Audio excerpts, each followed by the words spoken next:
Howdy, welcome to Free Speech Zone.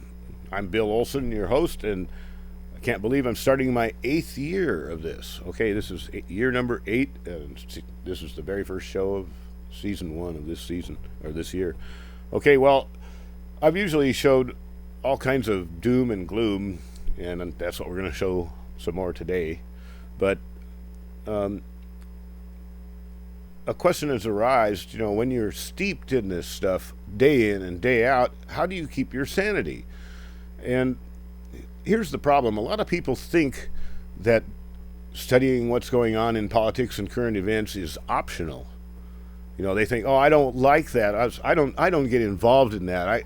No, you tell them, well, you're just not doing your job as a citizen then. You have to keep track of what's going on, and you have to make sure you're on top of it, because otherwise they get away with everything. Okay, so I'm a photographer for years and years, among other things. I never wanted to be in politics or in journalism or whatever you want to call this, studying, keeping track of what's going on. But I'm going to show you some pictures that I've taken, and I go out taking pictures all the time. I take my dogs out, and every single day I spend time out in nature, not involved in a big city thing. That's how you do it. Go ahead and put those pictures up, and I'll tell you about them. This is a picture I took quite a while back, but this is me and my dogs around midnight on the Columbia River. Look at that. It's dead calm. You can see the I-5 bridge lighting up, coming back across the Columbia to the Oregon side where we're sitting. And I used a flash on my picture at the same time as the time exposure, so go ahead to the next. Oh, that's my job. I go to the next picture here. And, oh, heck, I'm not controlling it. But there, now it'll work. Okay, this picture I took right on the day before New Year's, the very last day of 2014. I went over to the Washington side. This is looking east on the Columbia River. A lot of you folks out there, people all over the world see this show. Not very many people, but people in a lot of different countries. And this is the Columbia River Gorge looking east, and there's Beacon Rock in the middle way down there. We're at milepost 25 on Highway 14 on the Washington side. Beautiful, beautiful day, cold and crisp. Well, here's another view, the same place. And Mount Hood was sticking out, but I couldn't find a good place to pull over. I decided when I got back to Portland, I'd go to the top of Rocky Butte. And here we are on the top of Rocky Butte. And there's an airplane taking off from the Portland International Airport. And you see Mount St. Helens, crisp and white. And you see that little bulge off. I can use my little pointer here. Yeah, see this pointer here? Okay, right there. That's Mount Rainier up in Seattle. And surprisingly, it doesn't look like it has very much snow on it. That's Mount St. Helens. Okay, I'll get this off the stage here. But there's Mount Hood. What a beautiful shot. This was the last day of 2014. There it is again, a little bit farther back. And this is the top of Rocky Butte. It looks like a castle. This was built during the CCC during World War II. But that's Mount Hood in the distance. And what a beautiful day, and so you go out and you connect with nature. Now, this is a great blue heron right on the edge of the Columbia, the same place that I took the same river anyway that I just took the Columbia River Gorge pictures on. But he was just sitting right there. Incredible beauty. You can see remember the night picture I showed at the very beginning with the lights coming across? Well, there's the I-5 bridge in the background right above that great blue heron. And so that's the same place that I opened the show with, the great blue heron. And this is beauty that you can see every single day if you go out and look for it. And I hate the fact that they have absolutely corrupted our government to the point where we have to catch up on all the things that we haven't been doing. Okay, bring me back now. And you see what I'm saying? you have to keep a connection. That's why we're doing this. 9/11 was a treacherous thing done by members of our government to us. And if you think that's not possible, you are so naive. And it's time to get over that. It's time that you speak out. Every time you see something happen, speak out. Don't wait for somebody else to do it. This thing about the Israelis and the Americans and the Australians blocking Palestinian statehood, scream to high heaven about that. The Israelis are treacherous people. They're almost as bad as our government. I didn't say us because I've found out that the people of every country in the world are decent people. Every single one, even the ones we call our enemies. Like, that you don't want to have all this horrible stuff going on in our name, but you don't have any controls, you think. So you sit back and you let it happen. And then the names of Americans are destroyed by what our government's doing in our name. That's why the next time you hear somebody say, "Oh, I don't like politics, I'm just not into that," slap them across the face and tell them, "Well, get into it or get out of our country, because you don't deserve to live here if you don't stand up for your rights." Do you understand? I'm sure a lot of you don't understand. So we're just going to leave it right there, and we're going to play the next video. This is James Corbett with the Eyeopener report, and this is a good way to start the New Year's. He's talking to Larry Pinkney. Now, I've had interviews with Larry Pinkney on Alex Jones before. He's the information minister of the original Black Panthers. Well, listen to what he has to say this time. Go ahead.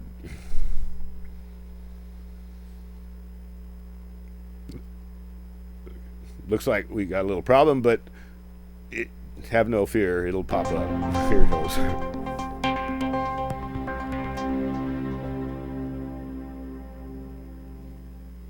Welcome, friends. James Corbett here, CorbettReport.com. Today is the 16th of December, 2014. Hard to believe it is almost the new year once again.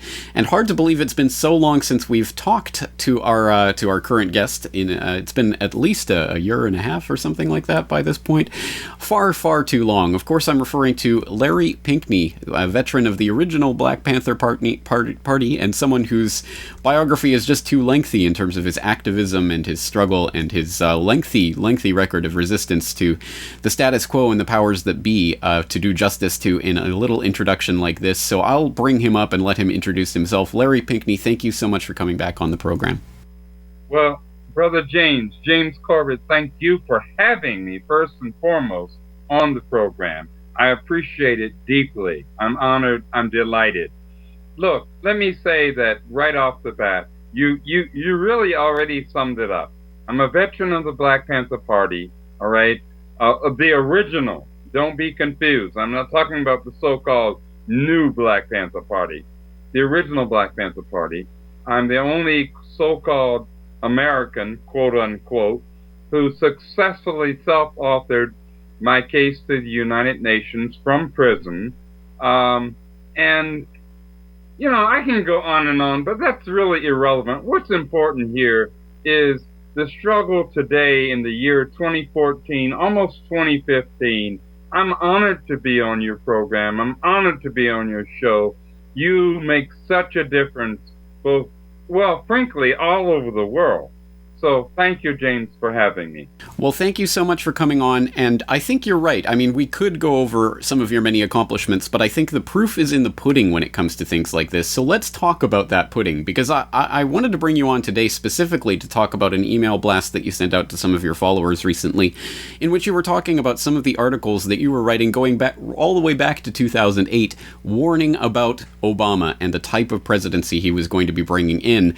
And you noted in that email that despite having written these articles, again, going back to February, October of 2008, well before anyone was picking up on what was really happening, you noted that after these articles were published, I was viciously attacked, often covertly, by certain liberals, progressives, and so-called leftists in the US, as well as disinvited from conferences and or speaking engagements due to having spoken out against Obama and his Democrat and Republican systemic corporate minions. So just as an example of the type of rhetoric that we're talking about, back in October of 2008, you published something called An Obama Presidency, More of the Same, Only Worse, in which you noted, if the masses of people in this nation knew or had known the pertinent facts pertaining to the warmongering, we can fight the war better, pro-apartheid Zionist corporate Wall Street-backed slippery-tongued Barack Obama, it is doubtful they would have been so thoroughly bamboozled and hoodwinked to their own detriment and that of the world.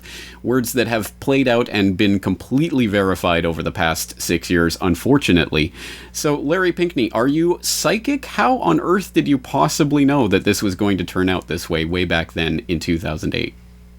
Well, James, you knew it too. Common sense. You know, the so-called left, so-called progressives, so-called liberals, you know, should have known it. And many of them, obviously, they did know it. They knew that Obama was just another systemic tool. He was a tool to continue the blood-sucking, and I mean blood-sucking, corporate, militaristic, police, surveillance state blood-sucking of the people, not only in the United States, but really throughout the world, throughout Mother Earth. So, no, I'm not psychic, but let's just say I try to be very, very honest. Well, obviously I'm somewhat joking. I mean, of course you don't have to be psychic to understand what's going to happen in an election cycle like this, where Barack Obama was so completely and utterly tied into the corporate Wall Street status quo establishment that a lot of the deluded progressives believed he was fighting against. But all you had to do was check the donations for his 2008 campaign to see that the second largest contributor to the Barack Obama 2008 campaign was Goldman Sachs, and he ended up pointing Rahm Emanuel to his chief of staff. All of these ridiculous signs that were right there in people's faces, and yet, as you note, so many progressives, so many liberals, so many people who claim to be against these types of developments completely supported him and completely bought the Kool-Aid. And I guess the question, really, the million-dollar question is, how could people have been so fooled so easily? Was it just this desire that people have to believe in the hope and change that allowed them to believe that it was really happening?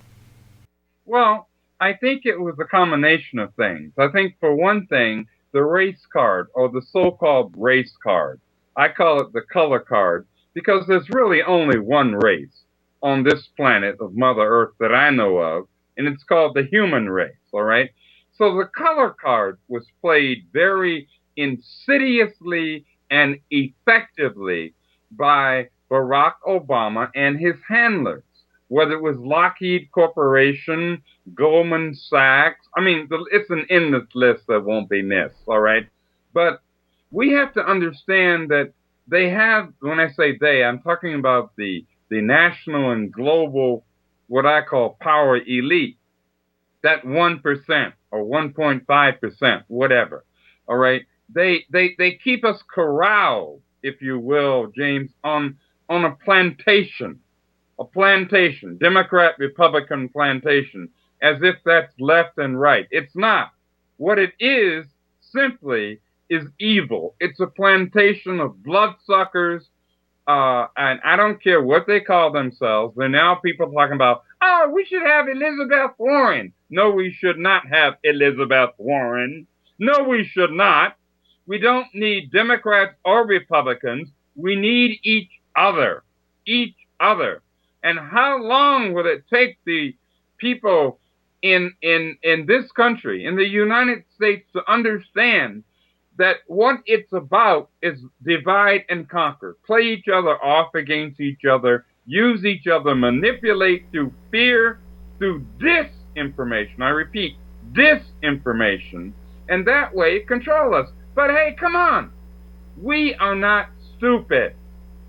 A lot of our people might be ignorant, and I say our people, I'm talking about black, white, brown, red, and yellow people. We might not, we might be ignorant, but we're not stupid. So let's do like the Chicanos and the Chicanas say, let's use our cabeza. Let's use our heads, all right? That's where I'm coming from. whether they like it. When I say they, the power elite, be they black, white, well, I don't give a rat's petunia what their color is, all right? But whatever their color, because of all colors, they try to pimp us, use us, manipulate us, play us off against each other, and use misinformation and disinformation. So that's where I'm coming from, James. And that sounds to me like the actual underlying message of the original Black Panther Party, which was about communities coming together, stop waiting for some political savior to come from the sky to come down and save us all. Talk to people about that, because I think a lot of people probably have, again, because of the misinformation that's been put out over the years and muddying of the waters, don't have a good understanding of what that original activism was really about. The original Black Panther Party, and I want to repeat this, original, not the so-called new Black Panther Party. Get real, all right? The original Black Panther Party, which was formed in October of 1966 in Oakland, California, was about a 10-point political program. A 10-point political program. What we want, what we believe, all right? And this was a program that was based upon the needs of and aspirations of everyday ordinary people. The Black Panther Party obviously began in black communities throughout the United States, and specifically it began in Oakland, but spread throughout the United States, as I said. But we reached out to and worked with in viable, active alliances with communities of all colors, be they white, be they brown, yellow, red, communities of all colors. But of course, our message was empower yourselves. Empower yourselves. Do not depend on the government, to empower you. The government is about controlling and manipulating you, not empowering you. So, of course, we became, with the FBI and J. Edgar Hoover and friends, we became the #1 so-called internal threat to the United States. Why? Because we believed in the U.S. Constitution and the preamble to the Declaration of Independence of the United States. So, the fact of the matter is that beyond the United States, way beyond the United States, I always talk about Mother Earth. Mother Earth is what this is about.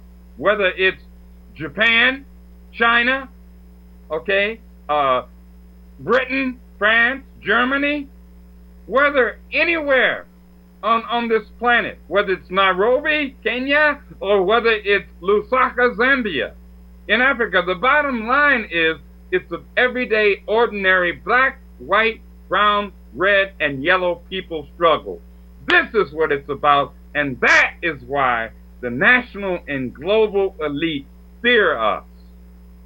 I couldn't agree more. This is a struggle about we the people of the human race against that small oligarchical elite that want to puppeteer us from the top, and that takes place in every country of the planet, all around the globe. So it is a struggle that we all share.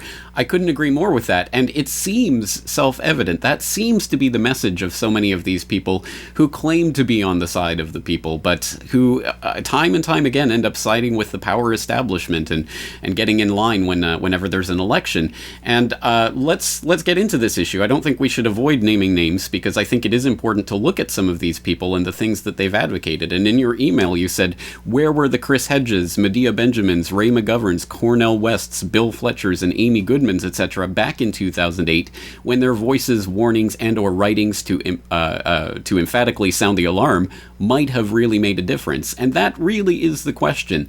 I think the proof, again, is in the pudding. And when we see people like this getting in line and supporting the Democrat establishment party candidates at key election times, that to me is a pretty big sign that these people are ultimately not on the side of we the people, but on the side of the establishment.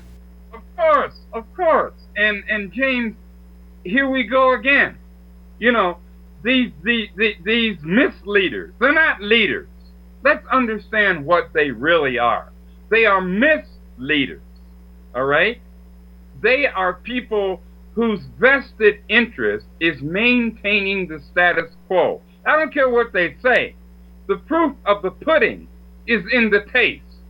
And we've had the taste, and it's a nasty taste. Time and time and time and time again. We need to understand, I'm going to say it again, it ain't about Elizabeth Warren or Hillary Clinton, or some Republican, all right? It's about we, everyday ordinary people. It is time for both the Democrats and the Republicans to be relegated to the dustbin of history. That's where they need to be put, in the dustbin of history, because they are in opposition to everyday ordinary people. These people in Congress, whether it's the U.S. Senate or the House of Representatives, these people do not represent us, okay? They represent the moneyed interests that support them. And so, as we said back in the day in the original Black Panther Party, all power to the people, black, white, brown, red, and yellow people, all power to the people, and only the people, from the bottom up, not the top down.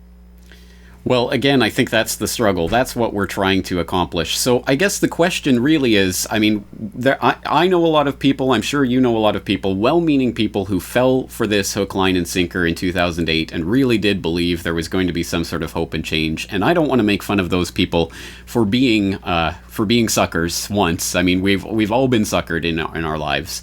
But the point is, what do we do from here? Where do we go from here? And in 2016, it's very likely we're going to be looking at a Bush-Clinton election, if you can believe it. What a ridiculous state of affairs. How do we stop people from going into the same mentality that they did in 2008? We've got to get behind our candidate, or the bad guy is going to get in.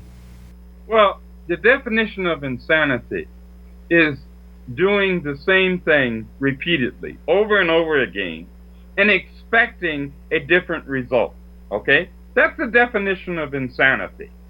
And we have to stop being insane. Let's be honest. It is time for us to stop being insane. When I was a kid, I had a hamster. And that hamster used to get in that cage, right? And I used to watch him as a little kid. And that hamster would be running on the wheel. You have the wheel in the cage, but he'd be getting nowhere. It is time for the people to, first of all, get off the wheel, what I call the Democrat and Republican plantation, and then get the hell out of the cage, all right? It is time for us to build up, not down, but up, from the bottom up. Reject both the Democrat and Republican parties, come up with our own parties that serve the real interests of the people.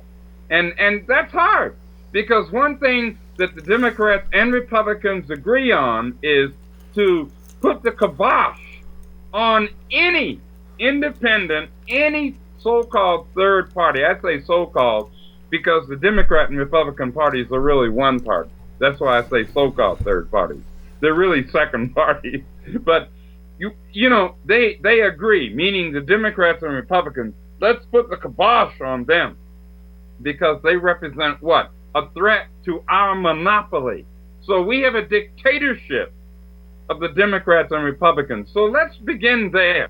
And let's understand. A lot of people think, if I go out and vote, I've thrown my vote. Yeah, I've done something. Excuse me, voting I'm sorry, brothers and sisters, but the bottom line is as the famed French philosopher Albert Camus said, what good does it do to give a man the vote, or a woman the vote, but he or she has no say whatsoever on who's running? And we don't have any say. The corporations, the military, industrial, police surveillance complex are the ones. We need to just disconnect, pull out the plug. It's so easy. It's actually very simple. But the old tricks work because we keep going for the ghosts. But we don't have to keep going for the ghosts. We don't have to keep going for the ghosts. Pull out, unplug.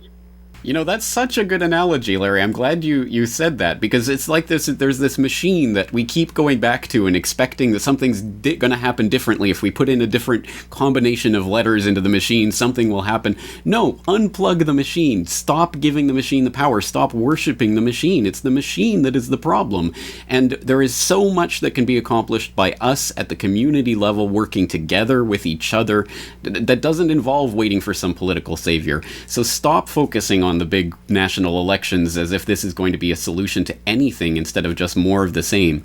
And I think that's really the message going forward. And really, again, if proof of the pudding is in the tasting, then we've already seen it so many times with these misleaders who have told us so many times, just get in line, just vote Democrat or vote Republican or whatever it is, and you know, we'll get the bad guys out of there. It's ridiculous. It's stupidity. It is ramming our heads against a brick wall, so we have to avoid that.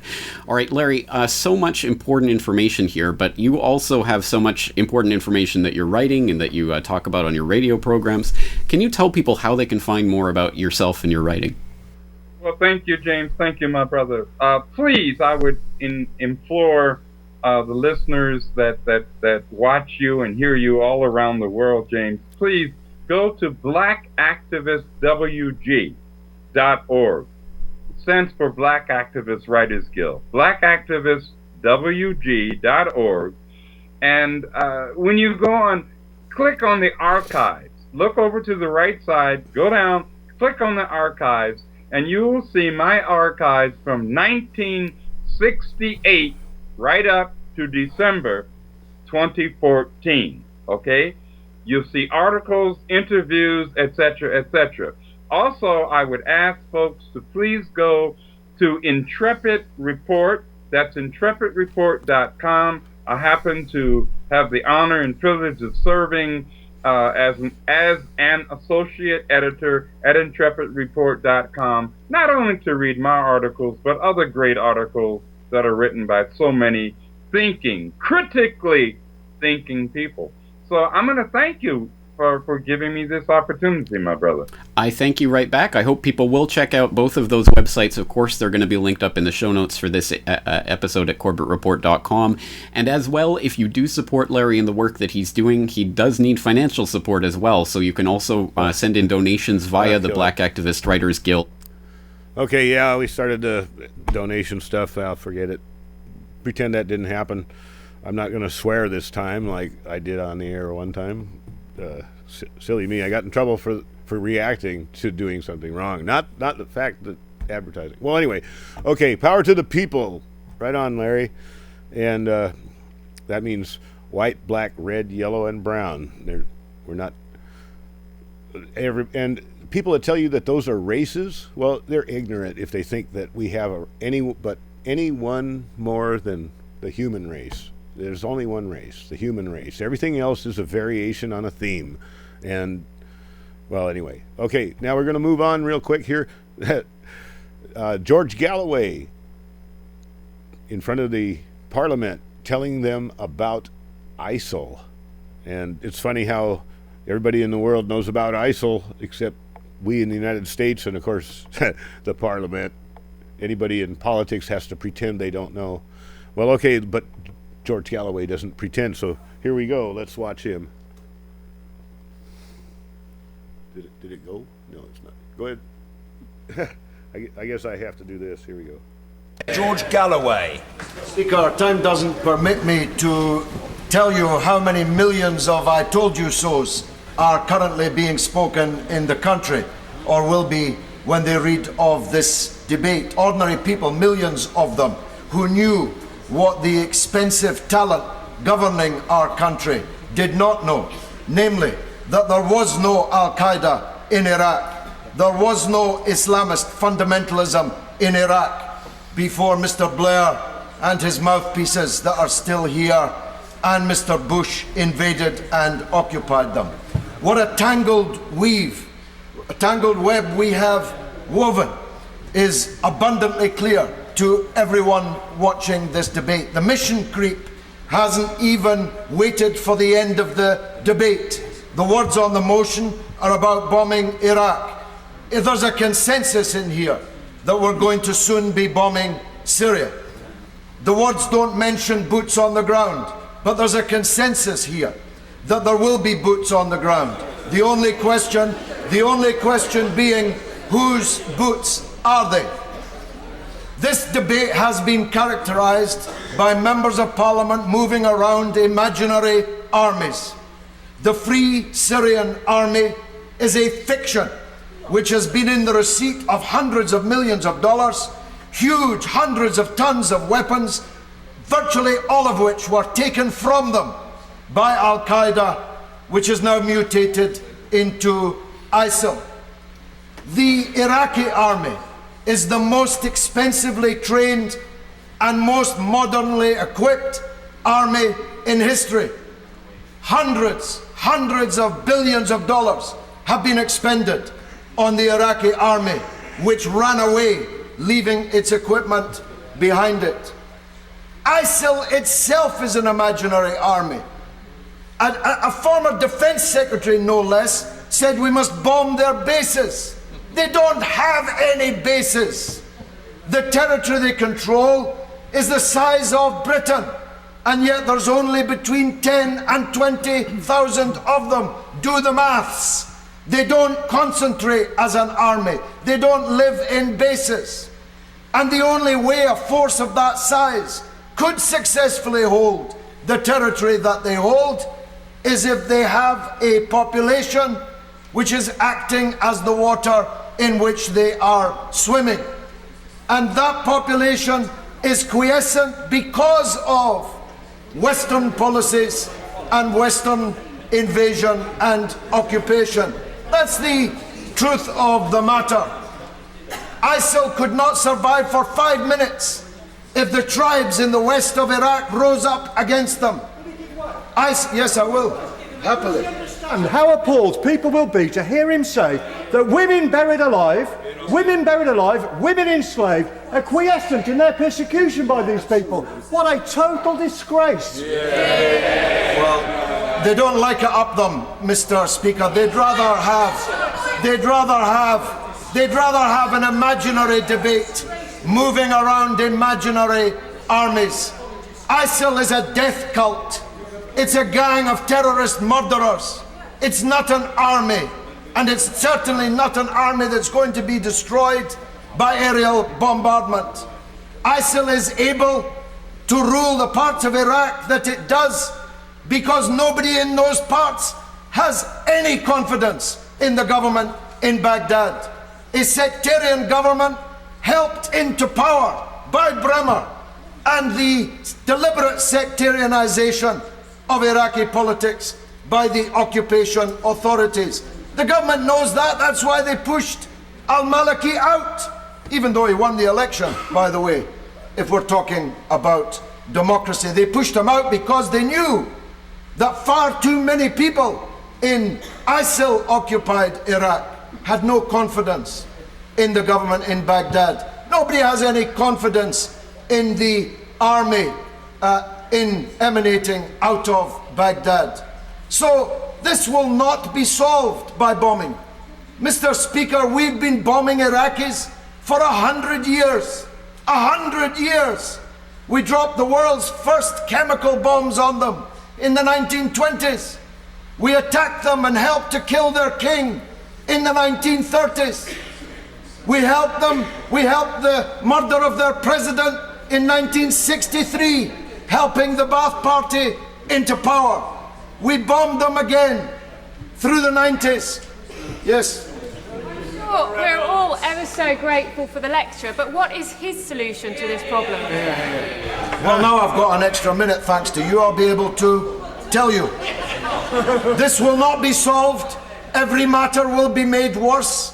Extremism will spread further and deeper around the world, just like happened as a result of the last Iraq war. The people outside can see it, but the fools in here who draw a big salary and big expenses cannot or will not see it, like the Honourable Lady with her asinine intervention. Thank the Honourable Member very much for giving way, but would the Honourable Member please bring us towards his solution to this problem? although with 5 minutes, it's difficult. We have to strengthen those who are already fighting ISIL. We have to give them all the weapons they need. The Baghdad government has paid for weapons which have still not even been delivered. We have to strengthen the Kurdish fighters, who are doing a good job, by the way, in fighting ISIL. We have imaginary armies, the Saudi, Emirati, Qatari, they're all imaginary armies. They haven't even told their own people that they're on the masthead. Has anyone here seen a picture of them fighting in Syria? Anyone seen a picture of a Saudi jet bombing in Syria? Saudi Arabia is the nest from which ISIL and these other vipers have come. And by the way, they do a fine line in head chopping themselves. Saudi Arabia has 700 warplanes. Get them to bomb. Turkey is a NATO member. Get Turkey to bomb. The last people who should be returning to the scene of their former crimes are Britain, France, and the United States of America. Oops, wow. I'll tell you what, that is powerful. The last people in the world that should be returning to the scene of their crimes are Britain and America. Okay, well, now we're going to go on into let's see, I better check this again. Oh, yeah. This one is the resident, lady on the internet who usually gets it right on. It's going to be a real short one, and she's going to be talking about how the U.S. Senate... Because my part two is actually a defense... Well, I was just going to say the U.S. Senate is trying to delete the word torture from Wikipedia. I mean, on the torture report. So go ahead and play that. Sorry.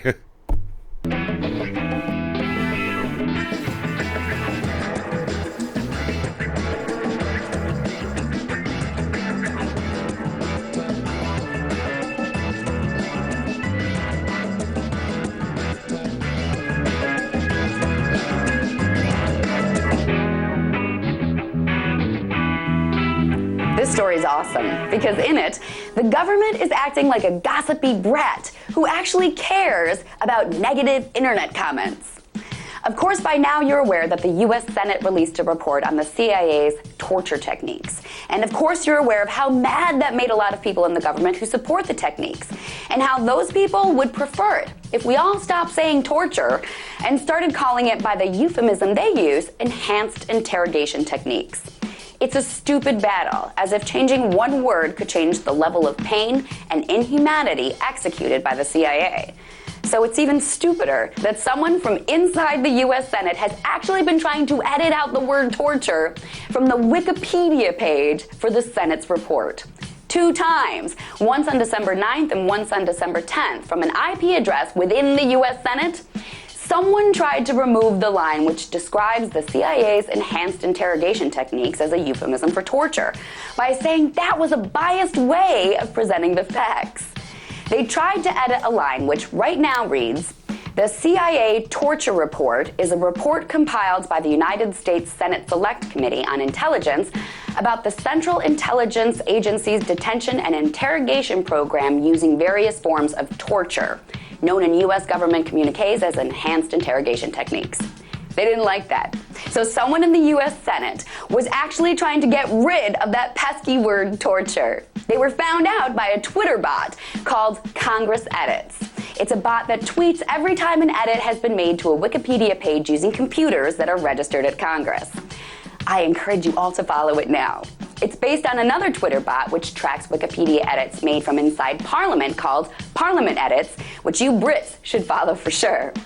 So far, Congress Edits has alerted its followers almost 430 times when Senate staffers tried to change Wikipedia pages.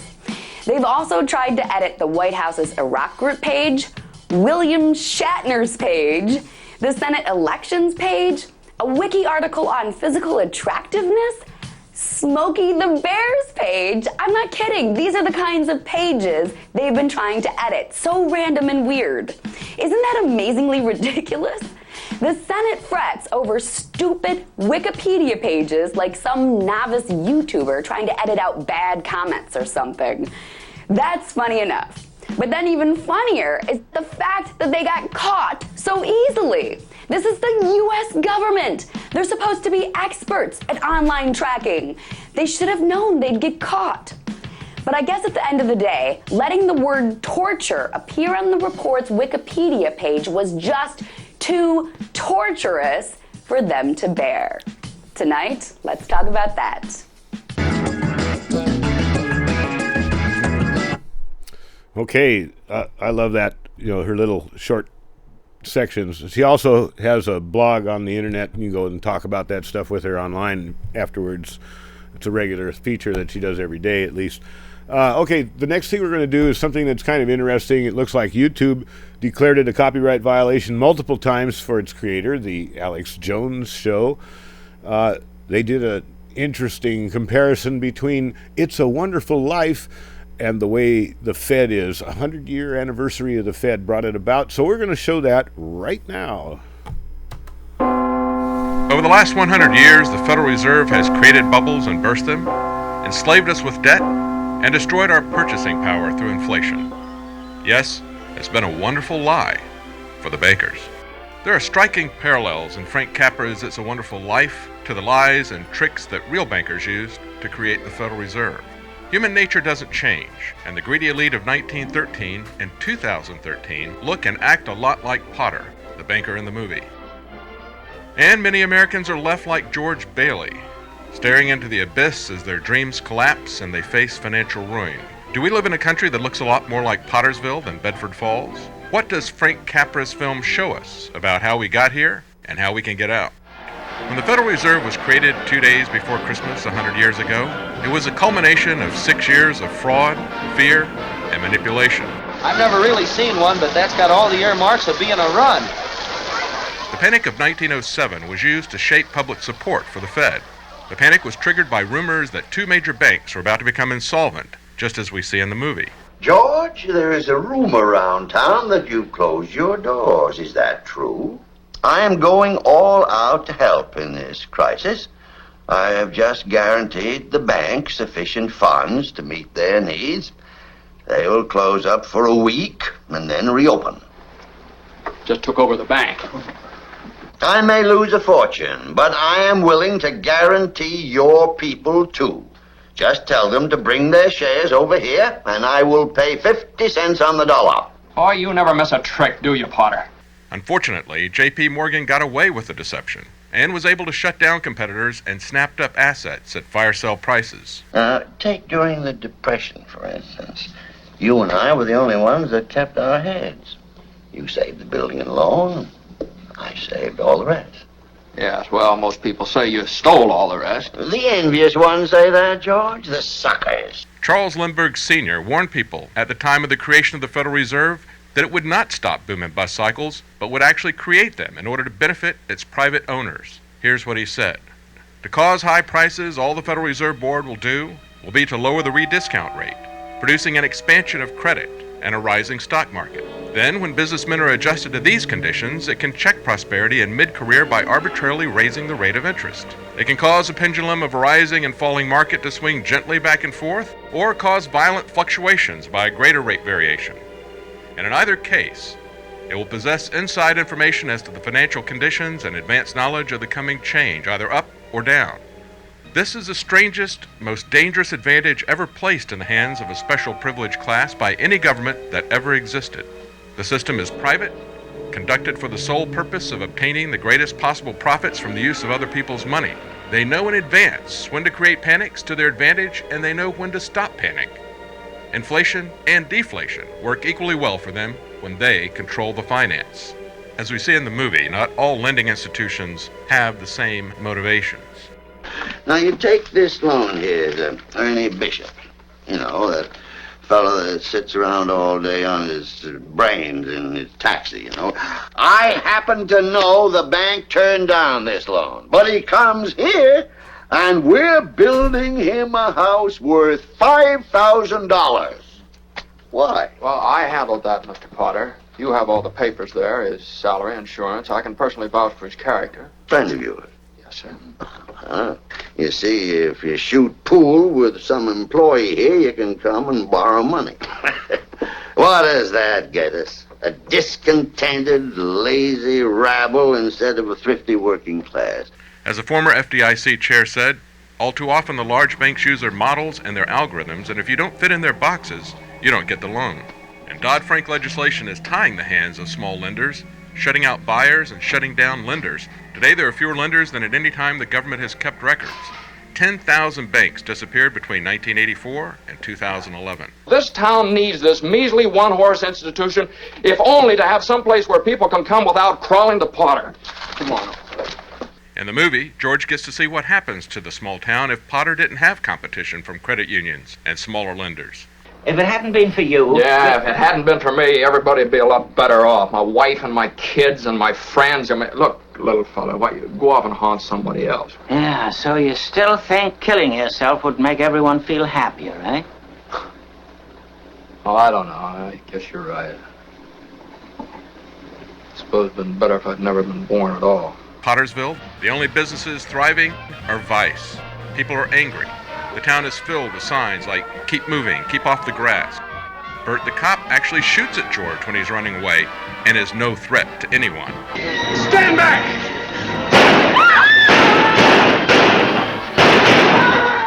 Everyone is a renter, no one has a stake. Now, you're Ernie Bishop, and you live in Bailey Park with your wife and kid. Look, Bud, what's the idea? I live in a shack in Pottersfield. My wife ran away 3 years ago and took the kid, and I ain't never seen you before in my life, see? Private property and everyone having a stake is the antidote to Pottersville. Here, you're all businessmen here. Doesn't it make them better citizens? Doesn't it make them better customers? But whether it's the Trans-Pacific Partnership or a global carbon tax, the global elite don't see you as a stakeholder. They want to turn us all into serfs and treat us like cattle. Just remember this, Mr. Potter, that this rabble you're talking about, they do most of the working and paying and living and dying in this community. Well, is it too much to have them work and pay and live and die in a couple of decent rooms and a bath? Anyway, my father didn't think so. People were human beings to him, but to you, a warped, frustrated old man, they're cattle. Well, in my book, he died a much richer man than you'll ever be. I'm not interested in your book. I'm talking about the building and loan. I know very well what you're talking about. You're talking about something you can't get your fingers on. Speaking of riches, do you find the salary amounts amusing when Potter tries to buy George off? Let's look at your side. Young man, 27, 28, married, making, say, 40 a week. 45. 45. 45. George, I'll start you out at $20,000 a year. $20,000 a year? You wouldn't mind living in the nicest house in town? Buying your wife a lot of fine clothes? A couple of business trips to New York a year? Maybe once in a while Europe? You wouldn't mind that, would you, Jones? Would I? Even if George had saved a lot of his $20,000 salary, would it have bought much a couple of decades later? By even the government's very conservative estimate of inflation, the dollar has lost 90% of its value since 1947, when the movie was made. The Fed's deliberate inflation is devastating to anyone trying to accumulate wealth through hard work and saving. So what is the answer to all the George Baileys out there 100 years after the government gave control of our money supply to private bankers like Potter? Well, Potter had more money than he could spend. But would any of you want to be Potter? You sit around here and you spin your little webs and you think the whole world revolves around you and your money. Well, it doesn't, Mr. Potter. In the whole vast configuration of things, I'd say you were nothing but a scurvy little spider. George Bailey finally sees how rich his own life is, as he sees the fruits of relationship, honesty, and compassion. Hey! Merry Christmas, Mr. Potter! Happy New Year to you! In jail. Go on home, they're waiting for you. And if the public can awaken to the lies of the Federal Reserve, if it could even be audited, Well, hello, Mr. Bank Examiner. How? it would be a huge step to breaking the chains that enslave all of us. But ultimately, it is God that changes minds and changes hearts. God hates oppression, and we can and should confidently pray that He will stop it. I owe everything to George Bailey. Help him, dear Father. Joseph, Jesus, and Mary, help my friend, Mr. Bailey. Help my son George tonight. He never thinks about himself, God. That's why he's in trouble. George is a good guy. Give him a break, God. I love him, dear Lord. Watch over him tonight. Please, God, something's the matter with Daddy. Please bring Daddy back. Dear Father in heaven, I'm not a praying man, but if you're up there and you can hear me, show me the way.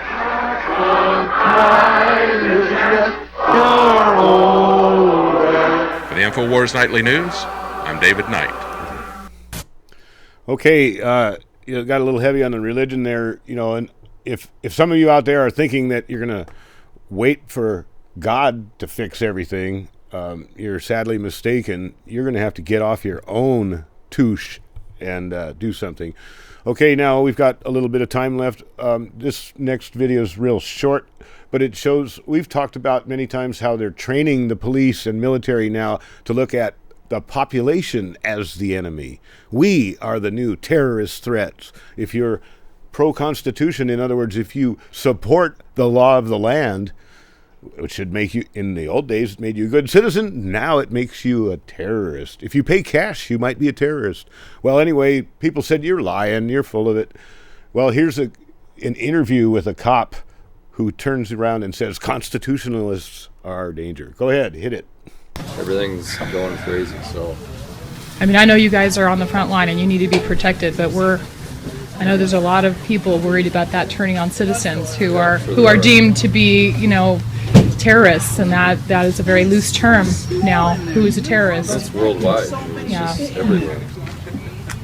Sad. Well, the nice thing about this piece of equipment is that if somebody is directing fire toward a team that's trying to get in, they safely can pull right up to a fire, take enemy fire, and still try to address a threat without being fear of getting shot. So I'm thinking that is totally appropriate in Iraq, but what kind of a situation in the U.S. would you see that happening? I mean, we've got a lot of constitutionalists and a lot of people that stockpile weapons, a lot of ammunition. I mean, we've got a lot of constitutionalists and a lot of people that stockpile weapons, a lot of ammunition. They have weapons here locally. Do you think that's their right to have those, or do you think that that's inappropriate? I mean, because not all those people don't always turn on their government. They don't turn on the cops unless there's, I guess reason they think to do that. And some of them are pretty in crazy land. Some of them, but well, it's worldwide. The world's unstable right now. When you look anywhere, you watch the news, you watch open borders. I know. We could have this debate. I mean, we could all sit here and talk about it all day long. Our thing is here's look for the kids today. Right. And we're showing them our equipment. We're not making it a mystery. It's not a. If we get officers that are pinned down, this is a great rescue vehicle to get them out of a situation. I mean, there's been so much in the news. So up there, is that where basically you can attach some type of a automatic those are weapon? lifting points for a crane. Oh, okay. To lift the body off of the. If they had to do some work on it or something, those are lifting points. Okay. Or dropping points with a helicopter. You had to drop in. Don't have a helicopter. Our helicopter's small. Okay, wouldn't pick us up. You can barely fit 3 guys in it. Oh. Our helicopter. And it actually had a rounded area, so if you actually were So to that get part up could have been a that turret. part has actually been removed from the vehicle. But it could be replaced. Could a turret be put back on that? I suppose you could if we don't have one. If Yet. that makes sense. You don't have one yet. No, we got rid of it because we don't use it. We don't use it for that. But if there was ever a need that someone said you needed to now use it, you could replace it. Okay, well, we went past the place where they repeated it was a constitutionalist. Well, we're going to take a look at the follow-up on that right now. This is Alex Jones with David Knight talking. Go ahead. Oops, I can get it. God. To us, we'll be willing to talk to him. We'd like for him to come on and make that case, and we'll talk to him about that. Right now, we have Representative Matt Shea, and he's been talking about the broader context there of these comments. And we've been talking about how we can get the police under control. I think it's a very good idea for us to put some kind of a limit on the kinds of equipment that the police need. I mean, do they need tactical nukes? Do they need bayonets? Do they need these MRAP vehicles? I don't think they do, and I don't think they need a lot of the crowd control methods equipment that we've seen already, as well as stuff that is in the pipeline from the military-industrial complex. It's a huge profit center that they're coming up with, and we're going to see some pretty hideous stuff if we don't get ahead of this. I think our best bet, the best way we have to blockade this is with representatives like Matt Shea out of Washington, who really understand and appreciate the Constitution. Don't see constitutionalists as the enemy, as the bad guy. I wanted to ask you, Representative Shea, in terms of excessive use of police force that we've seen over and over again, because this is something else that's being driven by the federals. What do we do about that? We've had lawyers on who've talked about this. Do we skip a grand jury for a police officer and say maybe if there's a shooting, we go straight to an open trial so everybody can see what's going on, maybe have an outside prosecutor? A lot of people have talked about these types of solutions. We need to have some confidence in the system, and it looks like the system is trying to investigate itself. How do we get control of that with citizen oversight committees? What would you suggest? Do you have any ideas on that? I think it's a combination of both, actually. I think an outside prosecutor is non-negotiable in those situations and has to be used. I do think that a citizen rights review board should be a part of this, and not just talking about when there's an officer involved shooting, but also where we're talking about this issue of the attitude, that constitutionalists are the bad guy. That citizen rights review board could also review training curriculum and ask questions if the training curriculum goes down the road of the Southern Poverty Law Center. That citizen rights review board could review all of the times that MRAP has been deployed during a year. So those are some things that I think need to happen. But I also think that constitutional rights training by a bona fide constitutional scholar needs to be implemented, obviously, in Spokane Valley. And that has to happen as well, because without that, the attitude just isn't going to change. I mean, this is a matter of right and wrong. It's right to uphold the Constitution, right to uphold your oath, and it's wrong to Boy, we're getting a little bit of breakup there. I could not agree with you more, Representative Shea. People in Washington are so lucky to have somebody like you there to point this out. Getting in there and having an oversight from citizens as to what the curriculum is, I think that is really vital, because that really is the core at where this is going south, I think. This is where the federal government is coming in, and they're Okay, sorry we cut that a little bit short. That's pretty much the gist of it. We do have a big problem. The police are only reacting the way they're trained to react. They're being taught to be very, very afraid of everything going on around them. Maybe that lady with the shopping cart, maybe there's a bomb in it. Oh, we better load her up with 42 rounds from Glocks. Well, okay, I'm getting a little extravagant there. But we're down to the last 30 seconds. We're out of here. Come back next Saturday, and we'll do it again. I had four times as many videos to play, but we just don't have the time. See you next week.